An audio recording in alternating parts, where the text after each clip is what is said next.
Allora, buongiorno a tutti. Direi di cominciare questa conferenza stampa, che è una conferenza stampa che vuole dare risalto, e per questo ringrazio sin d'ora tutti gli operatori che faranno cassa di risonanza, a un'iniziativa che considero di grande valore, non simbolico, non meramente simbolico in vista dell'approssimarsi della festa della donna, ma proprio profondamente concreta e operativa sul piano della prevenzione e della tutela. Non si tratta solo di intervenire quando accadono le cose, perché di solito quando accadono siamo già arrivati in ritardo. Si tratta proprio di costruire un sistema capace di prevenire, intercettare e accompagnare su un fenomeno ancora, secondo me, troppo sommerso. Questa è un'iniziativa a cui noi diamo spazio oggi all'interno del Palazzo Ferrofini, in questa bella sala che ci accoglie, però in realtà è un'iniziativa che nasce da mani che servono, orecchie che ascoltano, da sguardi che intercettano e che sono quelle di chi ogni giorno è dietro il bancone della farmacia e a contatto con ogni aspetto, anche più intimo, anche più umano, anche più riservato delle persone, dei cittadini, della comunità. In un luogo che non è più soltanto, dico io, semplice dispensazione del farmaco, quello della farmacia oggi, ma è un luogo che è diventato uno spazio molto più ampio, molto più ricco, un luogo sicuramente che è presidio sanitario di prossimità, di ascolto, educazione alla salute, prevenzione, uno spazio che vive quotidianamente la relazione di fiducia con il cittadino. Ecco, quindi noi ospitiamo, in realtà questa bellissima iniziativa è un'iniziativa che prende forma, mani, grazie a Federfarma Venezia, il cui presidente fra poco sarà qui per un cenno di saluto, Andrea Bellon, che riunisce tutte le farmacie della provincia e che è stata veramente impulso di questa idea, assieme comunque a una rete di partner a cui daremo comunque voce oggi, che affrontano la questione sotto i vari aspetti, perché non c'è solo un aspetto di questo fenomeno che è molto più emergenziale rispetto a quello che noi crediamo. Un fenomeno in crescita, non voglio aggiungere troppo perché poi lasciamo spazio proprio a chi se ne occupa da tutti i punti di vista, ma che è sicuramente un abuso, dico io, subdolo, che colpisce in particolare le giovani donne nei contesti della vita sociale e del divertimento e che richiede proprio una tempestiva presa in carico. Quindi personalmente lo reputo non solo interessante dal punto di vista dei cittadini, non solo da consigliera regionale, tra l'altro sottolineo con forza quanto già fa la Regione del Veneto in generale, finanziando e coordinando comunque la vasta rete territoriale dei centri antiviolenza, delle case di rifugio, cercando di promuovere anche campagne di sensibilizzazione, di sostenere progetti di prevenzione, di fare rete anche con l'ASL per assicurare un supporto sanitario, ma soprattutto anche da mamma, lo dico chiaramente. Da mamma e donna per me è profondamente encomiabile questo approccio, perché la mia, e su questo sarò molto schietta, è una visione chiara. La libertà delle donne è un principio non negoziabile. Quindi difendere la sicurezza nei luoghi della socialità significa difendere l'autodeterminazione. Significa affermare che nessuna donna deve sentirsi vulnerabile mentre vive un legittimo momento di svago. Quindi la Regione continuerà a fare la sua parte, naturalmente, con gli strumenti normativi, con le risorse, con il coordinamento per tenere alto il livello ovviamente di attenzione sul contrasto alla violenza sulle donne, grazie però a tutta questa polifonia di interventi capace di incidere realmente, e parlo di pubblico, parlo di privato, parlo di professionisti sanitari, so che anche ci sono delle forze dell'ordine che collaborano, associazioni, grazie a tutti per l'impegno e per la presenza.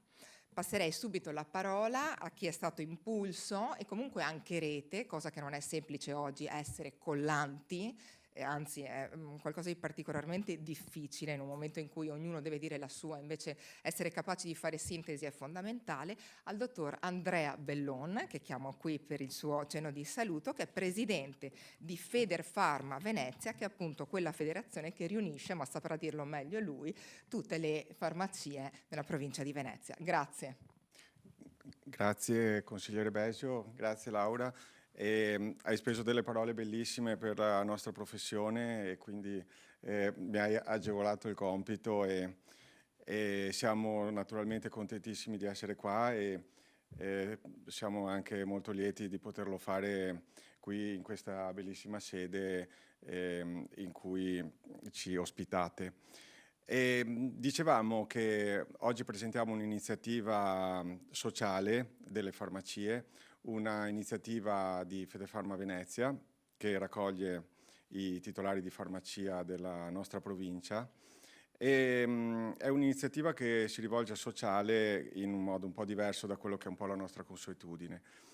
Il farmacista è certamente un professionista sanitario, però da sempre la farmacia e il farmacista sono un punto di riferimento per la cittadinanza, proprio perché siamo come loro, siamo anche noi dei cittadini, siamo dei cittadini che per lo più vivono e lavorano in una realtà di prossimità, che può essere un paese, può essere un quartiere, e quindi, così come l'utenza delle nostre farmacie, siamo consapevoli delle fragilità e delle difficoltà sociali dell'utenza. E quindi succede che ovviamente dal nostro punto di vista privilegiato raccogliamo spesso confidenze, raccogliamo suggerimenti, raccogliamo i problemi che ci confidano i pazienti, gli utenti, i cittadini che frequentano le nostre farmacie. E questo avviene per lo più con i pazienti anziani, più fragili, politrattati, ma avviene anche con i giovani che hanno anche loro molte fragilità, spesso latenti, e spesso riguardano giovani ragazze. Ed è proprio per questo che abbiamo voluto in questa occasione, anche nell'imminenza della Festa della Donna, lanciare questa iniziativa sociale con la quale distribuiremo presso le farmacie aderenti della nostra provincia dei kit, dei test antiviolenza, dei test contro le droghe sulle bevande. È un test su cui non mi dilungo nel raccontarvi come funziona e qual è il suo significato, perché a brevissimo mi succederanno, per quanto riguarda gli aspetti tossicologici e anche per gli aspetti sociali degli altri relatori. Quindi io vi ringrazio ancora per l'attenzione e lascio la parola alla collega che mi segue. Grazie dottor Bellon, allora invito a raggiungerci la dottoressa Emma Piumelli, che è la presidente dell'Ordine dei Farmacisti di Venezia, delegato per il progetto Mimosa, che ci racconterà. Grazie. Grazie, buongiorno per questa occasione che mi è stata offerta per parlare del progetto Mimosa. Io sono qui oggi come facente parte di una grossa comunità che si chiama Farmaciste Insieme, che è stata voluta caparbiamente da una collega della provincia di Napoli tantissimi anni fa, circa 10 anni fa. Si chiama Angela Margiotta e ha fondato questa associazione alla quale aderiscono centinaia di farmaciste, anche perché diciamo che la professione di farmacista in Italia è declinata quasi completamente, quasi circa il 70% da donne. Lo scopo di questa associazione è stato immediatamente quello di fondare questo progetto che si chiama Progetto Mimosa.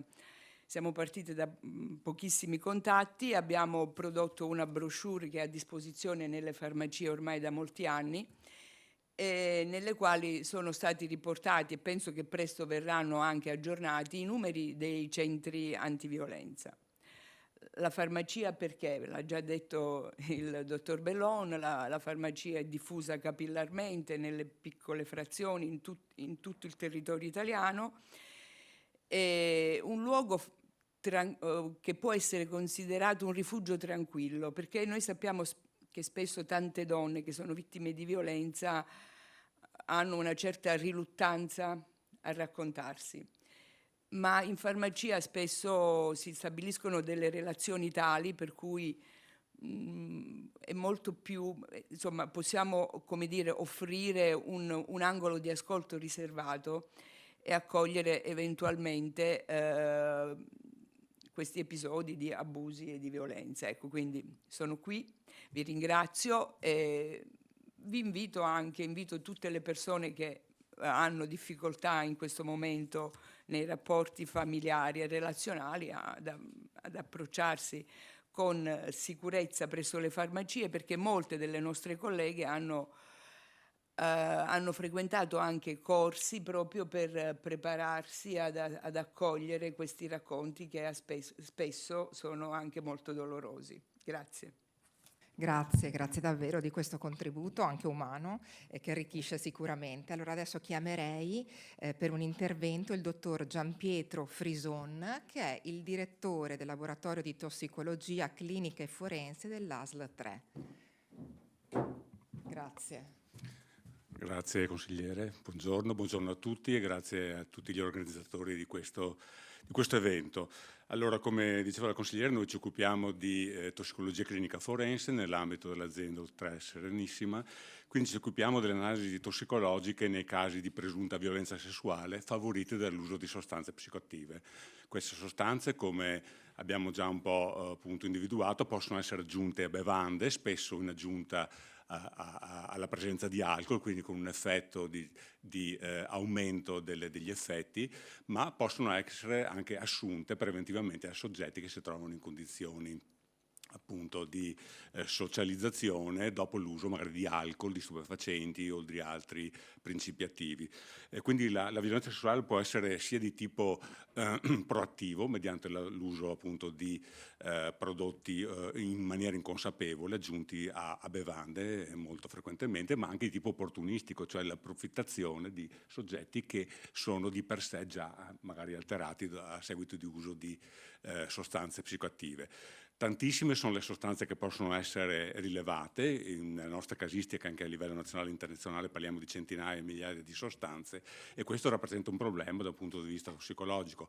Non c'è solo il GHB, la sostanza, la cosiddetta droga dello stupro, ma ci sono tantissimi altri principi attivi. Spesso sono usate le benzodiazepine, spesso si usano assieme ad alcol, si usano altri principi attivi, stupefacenti tradizionali, nuove sostanze psicoattive che purtroppo girano a livello diciamo in molti strati così della popolazione e ecco il GHB dicevo è una sostanza veramente particolare perché si trova a concentrazioni rilevabili solamente se il campionamento di sangue e urina viene fatto nel giro di poche ore rispetto all'evento che può essere successo, dopodiché non si riesce più a distinguere dai livelli endogeni che ognuno di noi ha all'interno del nostro organismo, quindi è una sostanza molto molto pericolosa proprio per questo motivo. Dicevo che moltissime sono le sostanze, molte le benzodiazepine che vengono utilizzate, soprattutto quelle a rapida azione e quindi noi siamo impegnati ad analizzare queste sostanze in campioni di sangue e urina quando il soggetto si reca presso le strutture di pronto soccorso. A questo proposito dico che l'azienda Ultra Serenissima ha un protocollo molto efficiente, molto organizzato per la gestione dei casi di violenza sessuale, quindi con accesso a pronto soccorso ai reparti di ginecologia, di infettivologia, di psichiatria, di medicina legale, quindi anche poi il nostro reparto. Nei casi in cui non c'è questo accesso veloce facciamo un'analisi delle formazioni pilifere dei capelli a distanza di tempo. Quindi il messaggio è, per concludere, anche diciamo, ai giovani che ci possono ascoltare in questo momento, attenzione alle bevande, non lasciarle incustodite, però non sentitevi sicuri e soprattutto evitate di usare stupefacenti, droghe, diciamo alcol in maniera sconsiderata quando vi trovate in presenza di altre persone, soprattutto quando non sono conosciute. Grazie. Grazie davvero. E sì, a rimarcare diciamo, questo approccio sistemico poi dell'iniziativa che si sviluppa appunto grazie a esperti insomma, nei vari settori, quindi istituzioni, farmacisti, tossicologi, forze dell'ordine, centri antiviolenza che dopo chiameremo, docenti, rappresentanti del mondo della ristorazione e dell'intrattenimento. Allora chiamo il dottor Franco Polato che è il presidente SILB FIBE Confcommercio Venezia Rovigo. Benvenuto, grazie. Buongiorno, grazie dell'invito, grazie a coloro i quali ci hanno dato la possibilità di portare avanti il messaggio E vorrei proprio parlare della notte e vorrei sdoganare un po' il fatto che non dobbiamo preoccuparci della notte, dobbiamo occuparci della notte, che è una visione completamente diversa. Noi rappresentiamo il momento dell'intrattenimento, il momento quello, diciamo, in cui i freni inibitori vengono lasciati e magari generazioni o gente, diciamo, abbastanza giovane in questi contesti può lasciare andare a determinate situazioni. E i nostri sono presidi di legalità perché i nostri locali, a differenza di quello che è successo ultimamente, sono estremamente sicuri, nel senso che noi abbiamo certificati di prevenzione incendi, abbiamo del personale formato, abbiamo le telecamere, abbiamo un sacco di cose che ci permettono di portare diciamo, il divertimento sicuro, che è la nostra stella polare sostanzialmente. Quindi la cosa a cui io tengo particolarmente è ribadire la nostra volontà di essere un presidio di legalità e di sicurezza, e quindi tutte queste azioni che vengono intraprese verranno sicuramente portate avanti e supportate, ripeto, perché noi vogliamo un divertimento sicuro soprattutto, e perché la notte, aiutatemi anche voi, che non diventi un po' un momento penalizzante, dobbiamo incominciare a cambiare il paradigma, cioè occupiamoci della notte, perché la notte ha un indotto anche in vocazioni turistiche come ad esempio il nostro lungomare, da un punto di vista economico è abbastanza importante, abbastanza rilevante. Chi sceglie di venire di giorno c'è un pubblico che sceglie anche la notte, e quindi, ripeto, noi siamo un presidio di legalità e vogliamo continuare ad esserlo, per cui grazie per questo invito, e qualsiasi attività finalizzata appunto a un divertimento sicuro ci troverà partner assoluti. Grazie. Da ex amministratrice locale sposo appieno questo approccio, cioè quello di non demonizzare i fenomeni ma di gestirli, quindi assolutamente d'accordo. E in chiusura l'intervento del dottor Roberto Bellio, che è il presidente della Fondazione Ferrioli e Bo Onlus, Centro Antiviolenza La Magnolia e Calicanto di San Donà di Piave, a cui lascio la parola. Grazie. Grazie consigliera, e grazie alla Federfarma Venezia, al dottor Bellon, che oggi ci ha qui invitati. Rappresento in questo momento umilmente i centri antiviolenza che la Regione del Veneto coordina, siamo 47 centri antiviolenza, e i centri per gli uomini maltrattanti, 10 centri che operano nel Veneto. Noi siamo i centri, quindi quelli che quando avvengono problemi legati appunto alla violenza, le utenti vengono da noi. Federfarma è sempre stata attenta a questo problema. Il progetto che in questo momento stiamo trattando, che è questo test sulle bevande che potrebbero essere contaminate da stupefacenti, è l'ultimo dei progetti che Federfarma vedo che ha fatto appunto nel territorio, e vorrei ringraziare molto i farmacisti in questo caso, perché mi ricordo bene nel 2020, quando avevamo la serrata durante il Covid, noi del centro antiviolenza La Magnolia avevamo, con la collaborazione appunto dei medici, dei farmacisti, avevamo fatto dei moduli di richiesta d'aiuto davanti alla cassa del bancone del farmacista, perché come vi ricordate si poteva uscire soltanto per due cose durante il Covid: o andare al supermercato o andare in farmacia. Quindi le farmacie sono sempre state attente e vicine ai problemi della violenza di genere, appunto anche quando avevamo usato questi punti per far sì che le donne potessero chiedere aiuto in maniera riservata e poi essere ricontattate, perché se avevano il maltrattante in casa non potevano accedere o telefonare ai centri antiviolenza.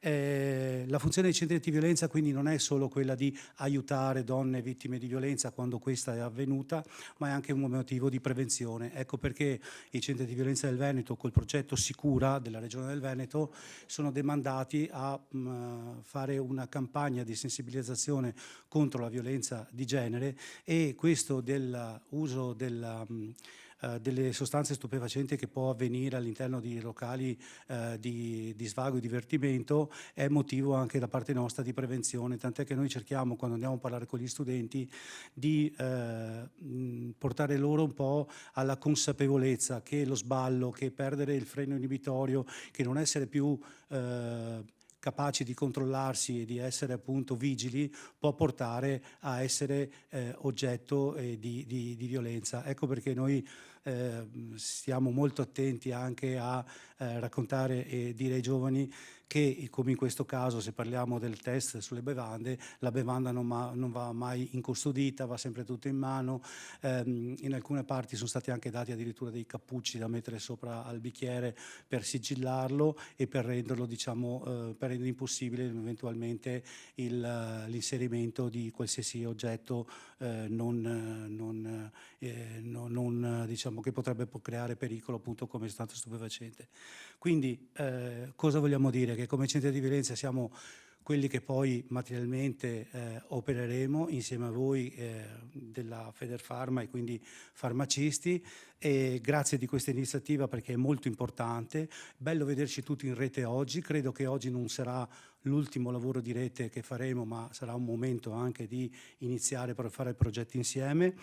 E cosa dire a chi ci sta vedendo in questo momento? Credo che questo sia il messaggio che la consigliera vuole lanciare, che le reti antiviolenza non è soltanto il centro antiviolenza di zona, ma sono una serie di attori. Federfarma è una di queste, quindi quando vi è bisogno, per qualsiasi donna può chiamare il 1522, che è il numero di telefono nazionale che mette in contatto subito la persona col centro antiviolenza, o rivolgersi appunto alla farmacia, punto di prossimità nel territorio, dove possono essere appunto dati questi volantini del progetto Mimosa con i numeri di telefono dei centri antiviolenza, e dove appunto le persone possono essere immediatamente veicolate in un centro dove un'equipe specializzata può chiaramente essere d'aiuto, anche in forma anonima, può essere di aiuto nei loro confronti. Grazie. Grazie mille. Allora, siamo in chiusura. Grazie a tutta la rete forte e consapevole a cui assistiamo oggi e che, come dire, sta seminando, ma in continuazione andrà a consolidare questo bel rapporto. Saluto le persone presenti che sono intervenute a diverso titolo. Vedo l'onorevole Cesare Campa, a cui lancio un saluto. So essere sempre sensibile a tutte queste questioni che riguardano il mondo in generale dei più fragili. In questo caso i più fragili sono le donne, che io ripeto hanno tutto il diritto di potersi e doversi svagare in piena sicurezza. Quindi giustissimo il concetto di non preoccuparsi della notte, ma di occuparsi della notte, che farò mio da oggi in avanti, anche dialetticamente parlando. Chiamo per intervenire anche per i ringraziamenti corali, così non dimentichiamo nessuno, il reale input a questa bella rete, che è il dottor Andrea Bellon di Federfarma. Grazie, grazie a tutti. Allora, eccomi di nuovo. Allora, direi che siamo stati bravi e il messaggio è stato conciso, però credo che sia stato molto efficace e quindi grazie a chi è intervenuto. Un ringraziamento in particolare lo devo ai consiglieri e alle consigliere della nostra associazione titolari che hanno sposato quest'idea e hanno attivamente organizzato questa giornata.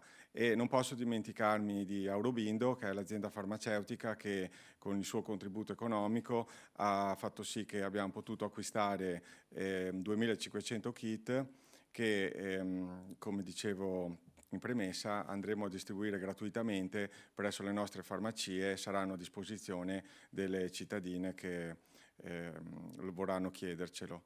Quindi grazie ancora a tutti, grazie consigliere e speriamo che questa iniziativa abbia la giusta visibilità e possa magari esserci anche un seguito per un eventuale approfondimento. Grazie.